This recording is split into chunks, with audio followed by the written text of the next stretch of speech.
Is this considered a strange food in Iran? No, everybody knows.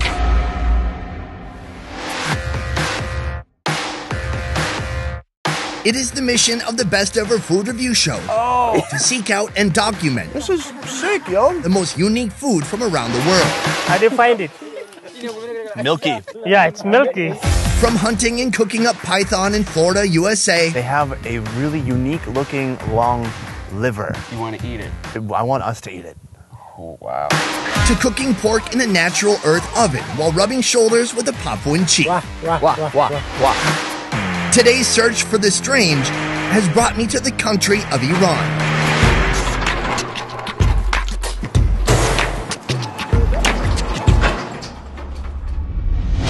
Few Americans have had the chance to visit here. What would be considered a strange food in Iran? Well, And far fewer have gotten permission to document what they experienced. I'm tempted to call it spaghetti ice cream. From sheep who have lost their heads Are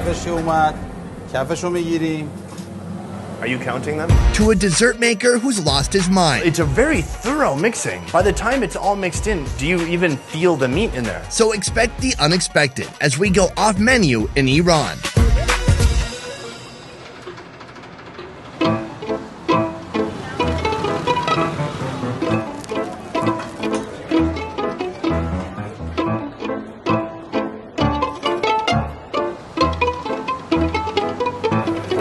Thank you. you're welcome. This looks like some good tea. Do you go with sugar or no sugar? We use this one. We call it nabat. Nabat. You can put it inside and melt it. Just let it disappear a little bit. This is Soleiman. He has a Wikipedia page. I don't even have a Wikipedia page. He studied martial arts for 16 years in Japan. Now he's passing this martial arts knowledge on to the next generation. And he's passing his culinary knowledge on to me. In ancient time, even now, most of Iranian traditional sportsmen, especially after practicing in the morning, they come and they eat pache, so we get more strong bodies. What is kale? Kale means head, And poche is... and this feet. All that's on the menu here is sheep head and sheep feet? Yes. Cool.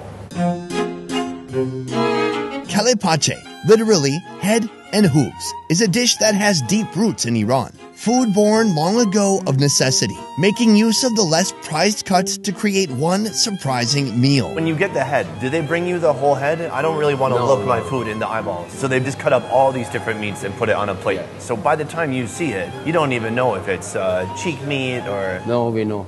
Oh, you're good. You are an expert. I'm about to go see how they make it. When I come back with a plate of this meat, I want you to point to each piece and tell me what is what. Okay. All right, are you hungry? No? But, okay.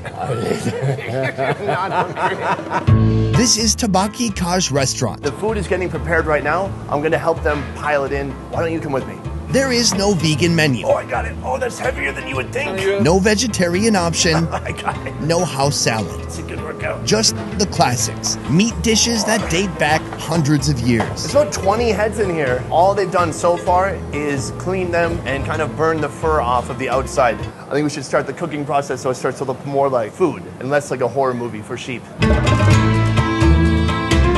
So right now we're just loading all the heads into the water. It's important to grab them by the teeth, I guess. It's like a good grip point. The sheep heads and hooves will boil for the next hour. Bye for now, little guys. Luckily, we have a fresh batch already ready to go. Will this tooth come out? Oh, I kind of wish I didn't do that. We've got everything here, and this is the assembly area. Here in the back, we have all the heads. Here, the brain, rendered sheep fat, and then the hooves. Somewhere hiding in here is the tongue, too. Oh, okay, there's the tongue. I found it. Oh, the cheek meat just comes off so easily. Back over here, the tongue, peeling this outer layer. You don't want that, but inside is this really tender tongue meat. Oh, what? He's taking the eyeball, but all this fat and muscle tissue around the eyeball he's keeping right here. A whole hoof, a brain, putting some broth, bringing all this back to life. Some oil on top. This is gonna be so rich. Cinnamon on top, and then it is done. Sir, thank you. Oh, yeah. Merci.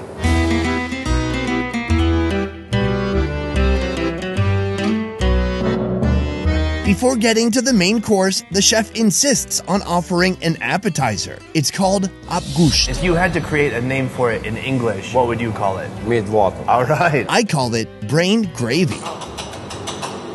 Cooked sheep brains are minced and placed in a small bowl with sheep broth, pure fat, and cinnamon. At the table, you're free to toss in a squeeze of lime and some bits of sangak bread. It's very rich. That sheep fat, it's like eating the soul of a sheep. It has like the sheep essence. Yes. Once you mix in everything, you don't really feel the brain that much. Yes, the taste of the brain and the soup get together. Ooh. We have a little bit of everything here. So you said as you look at it, you can pick out every food item. Yeah. Can you give me a tour of this platter? So this is the brain. This part is meat of the face. Cheek. This area. And this one, the end of the ears. Oh. And this one, paçe. Is that everything? Yeah. I think you missed one. Oh. I cannot see because I don't have my eyes with me. This one. Oh, wow. This is zaban, means tongue. Tongue. Some call this dish old man food. Maybe it's because some old men know how to appreciate tradition. How do I share one tongue with somebody? And maybe it's because watching your food watching you scares the younger generation. I'm gonna try this cheek meat at first, just alone. For me, when I close my eyes and open my mouth, all I taste is high quality protein. Wow. When you come in here, the restaurant smells a bit sheepy. Yes. So I thought this would be sheepy. Yeah. It's not. It's just super tender meat. That cinnamon adds a nice layer to it. Oh, I like that a lot. You can take the tongue, you can just spread it on the bread like a pate. Oh man. Wow, it just has that nice kind of lamb flavor. Yeah. Super tender though, incredibly soft. I love being surprised like this. It's so good. I'm happy. Yeah, me too. I've got the sheep foot right here. Do you think this sheep ever stepped in poop? Yeah. Oh. Okay. But they cleaned it a lot, right? Sure. Okay, it's Sure. fine. So it's fine, right? Sure. Okay. Don't worry about that. Oh, it's like pure gelatin. That feeling of kind of loose, jelly, fatty. When I was young, if you gave this to me, I could not handle it. Now I like it. I think for me, this is a very pleasant surprise. I really did like it. Thank you very much. Thank you. Appreciate it.